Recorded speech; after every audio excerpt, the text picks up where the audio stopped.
اعوذ باللہ من الشیطان الرجیم بسم اللہ الرحمن الرحیم۔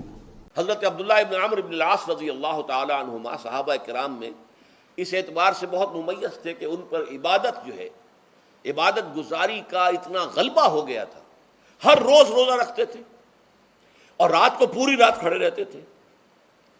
حضور کو اطلاع دی گئی، حضور نے طلب کیا فوراً، آپ نے فرمایا یا عبداللہ الم نخبر، کیا ہمیں یہ خبر نہیں دی گئی انک تصوم الدہر وتقوم اللیل، کہ تو ہمیشہ رات کو کھڑا رہتا ہے نماز میں اور ہر روز روزہ رکھتا ہے۔ اب ظاہر بات ہے حضور کے حضور میں جھوٹ کیسے بولتے، ویسے بھی جھوٹ بولنے کا سوال نہیں صحابہ کے لیے، تو عرض کیا بلا یا رسول اللہ ایسی ہے تو صحیح ہے۔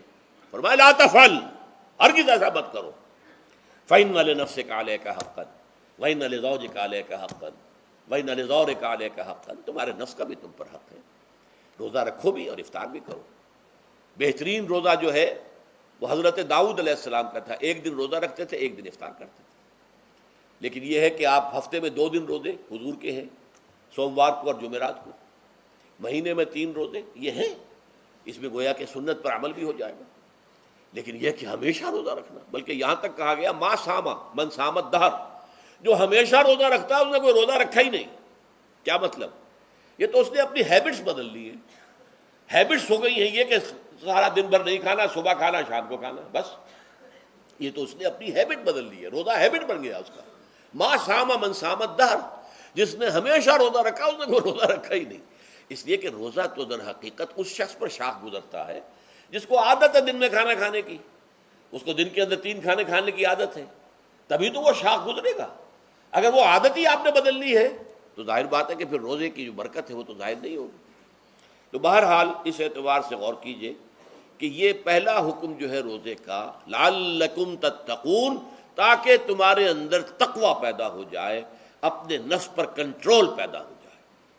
اس کو یوں سمجھیے کہ یہ ایک بڑا منہ زور گھوڑا ہے، ہمارا جو نفس ہے، ہمارا جو جسم ہے، حیوانی نظام، اس پر ہماری خودی یا ہماری انا یا ہماری ایگو یا ہمارا سیلف، یہ اس پر حکمران ہے، اس کا گھوڑے کا سوار ہے۔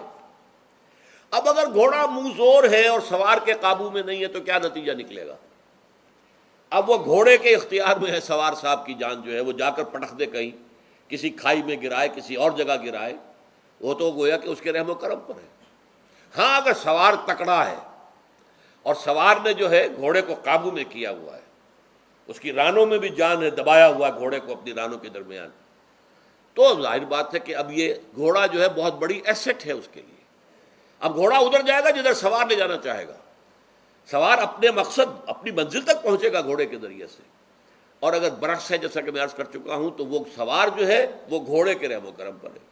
یہی معاملہ ہے، ہماری خودی یا ہماری انا یا ہمارا ایگو، یہ در حقیقت یہ راکب ہے، اور ہمارا وجود حیوانی یہ مرکب ہے، یہ گھوڑا ہے۔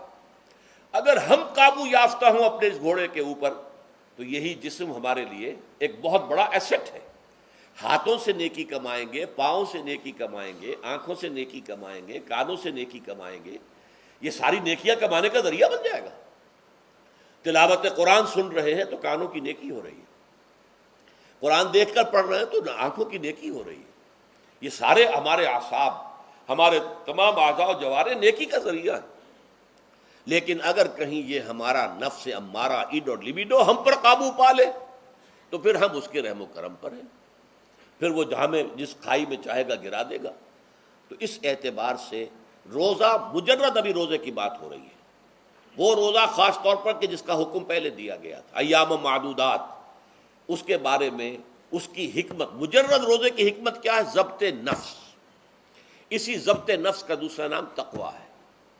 آپ اپنے نفس پر قابو یافتہ ہیں اور پھر اللہ کے سامنے جھک رہے ہیں، یہ ہوئی نا اصل بات۔ آپ اللہ کے سامنے تو جھک رہے ہیں، اے اللہ میں تیری ہی بندگی کرتا ہوں اور کروں گا، نفس پر قابو ہے ہی نہیں، تو آپ کا یہ کہنا محمل ہو جائے گا، نفس کا تقاضا ابھرے گا اور آپ اس کے آگے ہاتھ جوڑ کر کھڑے ہو جائیں گے، تو گویا کہ جو آپ نے کہا تھا ایاک نعبد و ایاک نستعین، اس کی پیروی کرنا، اس کو پورا کرنا، اس کا تقاضا بجا لانا آسان کام نہیں ہے۔ چبی گویم مسلمانم بلرزم، کہ دانم مشکلات لا الہ رہا، جب میں کہتا ہوں کہ میں مسلمان ہوں تو میں مجھ پر کب کب یہ طاری ہوتی ہے، اس لیے کہ مجھے معلوم ہے کہ لا الہ کہنے کا مقصد کیا ہے اور مطلب کیا ہے، اس کے تقاضے کیا ہیں۔ تو روزہ مجرد روزے کی غرض و غایت تقویٰ یا ضبط نفس یعنی سیلف کنٹرول، اور اس سیلف کنٹرول کے ساتھ اپنے پورے وجود کو اللہ کے سامنے جھکا دینا، یہ عبادت ہے۔ اب آئیے اس عبادت کے لیے، روزے کے لیے رمضان کا مہینہ کیوں منتخب کیا گیا بالآخر؟ پہلے تو وہ ہر مہینے کے 3 دن تھے، بالآخر مستقل تا قیام قیامت اور رمضان کا مہینہ ہے۔ اس کی علت کیا ہے؟ ظاہر بات ہے کہ سارے 12 مہینے اللہ ہی کے ہیں، ہفتے کے سارے دن اللہ ہی کے ہیں، دنوں میں سید الایام جمعے کا دن ہے، مہینوں میں سید الاشہر، یہ جتنے مہینے ہیں ان میں سردار جو ہے مہینوں کا وہ رمضان مبارک ہے۔ کیوں ہے؟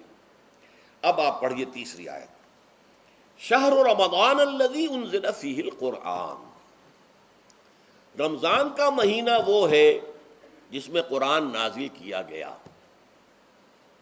اور اس کی مزید کیا ہے تشریح کہ رمضان ہی میں وہ لیلۃ القدر ہے جس میں قرآن نازل کیا گیا۔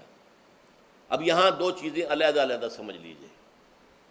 ہمیں معلوم ہے کہ قرآن حضور پر نازل ہوا 32 برس میں، نہیں 22 برس میں، 610 عیسوی سے لے کر اس موضوع پر آج شام کو تقریر ہوگی انشاءاللہ مفصل تعارف قرآن کے ضمن میں، بعد نماز عشاء قرآن اکیڈمی کی مسجد میں، کیونکہ معلوم نہیں کہ آج چاند ہو جائے گا یا نہیں ہو جائے گا، لہذا دورہ ترجمہ قرآن کل سے شروع ہوگا، اور آج جو ہے تعارف قرآن اور سورہ فاتحہ کا کچھ مفہوم میں بیان کروں گا، تاکہ یہ کہ رمضان مبارک کے لیے تمہید ہو جائے۔ پھر اگر چاند ہو گیا تو چھوٹی چھوٹی صورتوں کے ساتھ ہم تراویح مکمل کر لیں گے، ترجمہ قرآن کے ساتھ تراویح کل سے شروع ہوگی۔ بہرحال اس ضمن میں رمضان کا چناؤ جو ہوا ہے تو یہ ترجیح بلا مرجح نہیں ہے، ایسے ہی نہیں ہے کہ یوں ہی اس کو ترجیح دے دی گئی، اس کی حکمت ہے، غایت ہے، علت ہے، اس کا سبب ہے۔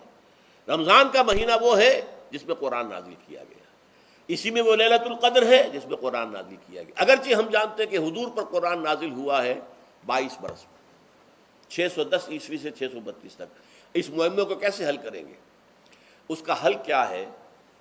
رمضان مبارک کی ایک شب مبارک لیلۃ القدر میں پورا قرآن لوح محفوظ سے دفعتاً پورا کا پورا سمائے دنیا، پہلا آسمان جو ہے ہمارا، اس کے اوپر نازل کر دیا گیا۔ اس کے لیے لفظ انزلہ، انزلہ ینزل انزالن کے معنی ہے دفعتاً کسی چیز کو اتار دینا، اور نزلہ ینزل تنزیلا کے معنی ہے رفتہ رفتہ درجہ درجہ درجہ درجہ درجہ اتارنا۔ اعلام، عالم یعلم اعلاما، کسی شے کو خبردار کر دینا، بتا دینا، بس ہم نے بتا دیا تم جانو، تمہارا کام۔ تعلیم یہ ہے اس کو درجہ بدرجہ سمجھانا، اس کے دماغ میں اتارنا، دیکھنا کہ اتنی بات سمجھ گیا تو اگلی بات سمجھانا، یہ سمجھ میں آ گئی تو اگلی بات، تعلیم اس کو کہتے ہیں۔ تو انزال دفعتاً اتار دینا، تنزیل رفتہ رفتہ تدریجاً تھوڑا تھوڑا کر کے اتارنا۔ تو حضور پر تنزیل ہوئی ہے، فَإِنَّهُ نَزَّلَهُ عَلَىٰ قَلْبِكَ، جبرائیل نے اس قرآن کو تھوڑا تھوڑا تھوڑا تھوڑا کر کے نزلناہ تنزیلا، رتلناہ ترتیلا، ہم نے تھوڑا تھوڑا کر کے اتارا۔ لیکن لیلۃ القدر میں جو ماہ رمضان مبارک کی شب ہے آخری عشرے کی، اس میں پورا قرآن اتار دیا گیا تھا لوح محفوظ سے سمائے دنیا تک۔ شہر رمضان الذی انزل فیہ القرآن ھدی للناس وبینات من الہدی والفرقان، یہ قرآن کیا ہے، کیا بنا کر نازل کیا گیا؟ یہ حال ہے، یہ لوگوں کے لیے، پوری نوع انسانی کے لیے ہدایت ہے، اور یہ ہدایت بینات کی شکل میں آئی، واضح تعلیمات جن میں کوئی شک و شبے کی گنجائش نہیں، از خود روشن۔ بینہ اسے کہتے ہیں وہ شے جو از خود روشن ہو، جس کو ہم کہتے ہیں کہ آفتاب آمد، دلیل آفتاب، جب سورج طلوع ہو گیا تو اپنے وجود پر وہ خود دلیل ہے، اسے کسی اور دلیل سے ثابت کرنے کی ضرورت نہیں ہے، از خود واضح۔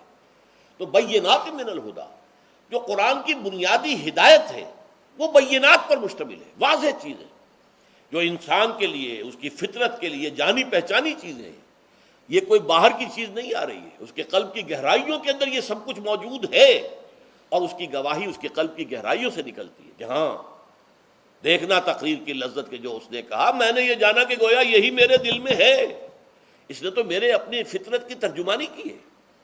والفرقان بینات من الہدی والفرقان، یہ بینات کا اطلاق فرقان پر بھی ہو رہا ہے، حق و باطل کے اندر فرق کر دینے والی شے۔ بین صورت میں یہ حق ہے، یہ باطل ہے، یہ جائز ہے، یہ ناجائز ہے، یہ غلط ہے، یہ صحیح ہے۔ یہ ہے قرآن مجید کی عظمت کا بیان۔ ویسے تو عظمت قرآن مجید کے اندر بہت سے مقامات پر آئی ہے اور بڑے ہی پرشکو انداز میں بھی آئی ہے، لیکن یہ اس وقت موقع نہیں ہے اس میں جانے کا۔ یہاں جو قرآن کا تعارف کرایا گیا، ھدی للناس وبینات من الہدی والفرقان، اور یہ رمضان میں نازل کیا گیا، لہٰذا رمضان کا مہینہ جو ہے اس عبادت کے لیے خاص اور مختص کر لیا گیا۔ فمن شہد منکم الشہر فلیصم، تو جو کوئی بھی تم میں سے اس مہینے کو پائے یا اس میں مقیم ہو وہ لازماً روزہ رکھے۔ میں بیان کر چکا ہوں یہ وجوب علی العین ہے، اس کے اندر اب اختیار نہیں ہے، لیکن یہ کہ اگر من کان منکم مریضا او علی سفر فعدۃ من ایام اخر۔ اب دیکھیے یہ جو رمضان مبارک کو منتخب کیا گیا جو نزول قرآن کا مہینہ ہے، تو اس میں ایک دوہرا پروگرام رکھ دیا گیا ہے جو قرآن مجید میں تو واضح طور پر نہیں کہا گیا، اس لیے کہ اگر قرآن میں اس طور سے آ جاتا تو فرض ہو جاتا، اسے تطوعاً رکھا گیا ہے، لہذا اس کا ذکر قرآن میں نہیں ملے گا۔ موجود ہے کہ جب اس مہینے کو چنا ہی اس لیے گیا ہے کہ یہ نزول قرآن کا مہینہ ہے، لہذا اس کے لیے جو ہم نے پڑھا تھا وہ خطبہ وہ اب اس کو پلٹ لیجئے۔ جعل اللہ صیامہ فریضۃ وقیام لیلہ تطوعا، اللہ نے اس مہینے کا روزہ رکھنا تو فرض قرار دے دیا ہے، اور اس کا قیام اللیل، راتوں کو کھڑے رہنا، یہ مرضی پر چھوڑ دیا ہے، جو کر سکے، جو بھی ہمت کرے، ترغیب و تشویق ہے۔